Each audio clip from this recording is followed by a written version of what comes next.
Mindbug is a dueling card game that is played from a 48 card deck. That deck is shared between both players, so there is no deck construction or deck building required before you can start playing the game. To set up the game, you easily shuffle the 48 cards, and then each player draws 5 cards to form their draw pile. In addition to that, 5 cards are drawn into each player's hand to form their hand, from which they will be playing the game later on. Each player starts the game with 3 life points and 2 Mindbug creatures that can be used during the game. In Mindbug, all cards are creature cards. And those creature cards all come with a power value. In that case, the Rhino Turtle has a power of 8. Those creatures also can have one or multiple keywords. In that case, the Rhino Turtle has Frenzy and Tough. You can identify those words by because they're always written in the first line and they're a little bit bold. Some of the creatures also have special effects, like the Killer Bee here, which has a play effect that triggers once it is played, and in that case it lets the opponent lose a life. Each turn you have the option to either play one card from your hand. You do this by just putting the card out of your hand and putting it on the table. There is no resource cost required to do so, so you could choose any card you want. And the other option that you have during your turn is to attack with exactly one creature. So let's say it's your second or third turn. You have multiple creatures on the battlefield already, and you could either play one of your remaining creatures, or you could attack with one of your creatures that you already have on the battlefield. If you do so, you put it simply a little bit to the front to highlight to your opponent which of the creatures is the attacking one. Whenever you play a creature, let's say we play the Killer Bee here, you immediately draw back to 5 cards in your hand. And you also do this if, for example, you have to discard some cards from your hand. You always try to keep your hand at 5. So if you have to put a card out of your hand, immediately draw back to 5. Let's say we are going to decided to going to attack with the Killer Bee. If you attack with a creature, your opponent gets the chance to block it. Let's say our opponent has those creatures on the battlefield and decides to block with the werewolf. The werewolf has a power of 2, which is lower than the power 5 of the Killer Bee. So in that case, the werewolf would die and would go to the discard pile of the opponent. But the opponent could also decide to block with the Harpy Mother, for example. If they do it like that, those creatures would fight against each other. Their power value would be compared.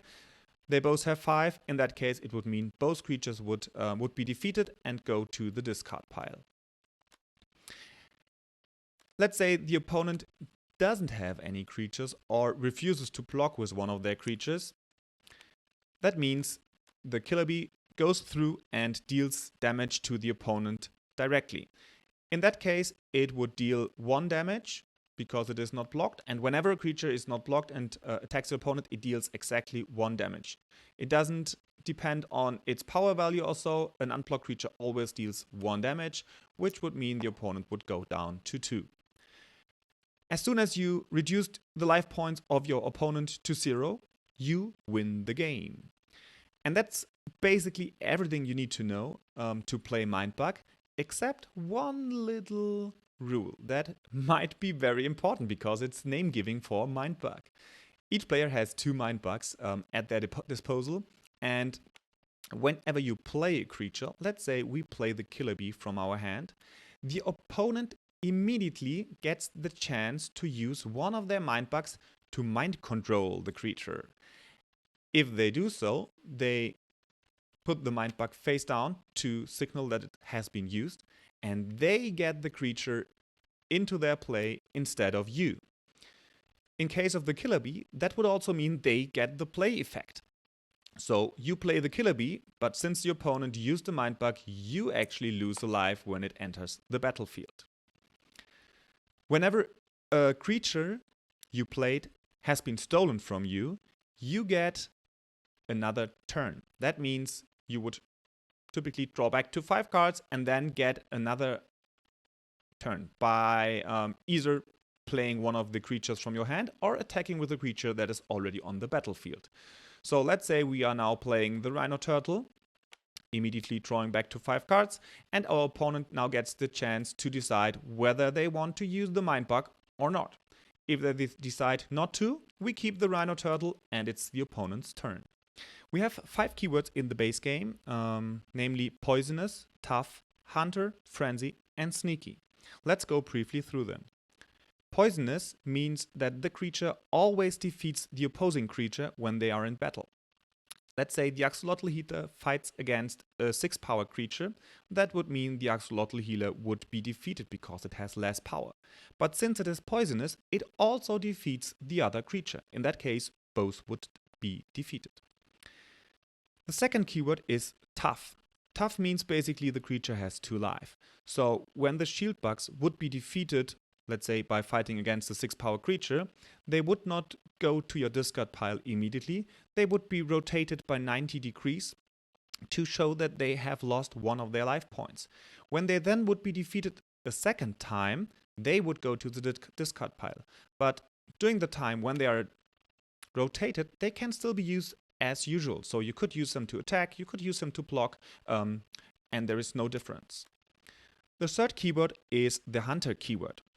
Whenever a hunter attacks, you as the attacker get to choose what creature of the opponent has to block it, instead of the opponent choosing. So if the opponent has a 3-power and a 5-power creature, and you attack with a Shark Dog, you could choose the 3-power creature that has to block it in order to win that battle and defeat the 3-power creature. The next keyword is Frenzy. Frenzy basically means the creature has 2 attacks. So when the Explosive Toad attacks, and it survives the first attack, you get a second attack with it.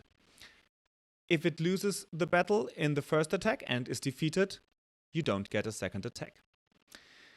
The last keyword in the base set is Sneaky, and Sneaky basically means that creature can only be blocked by another sneaky creature.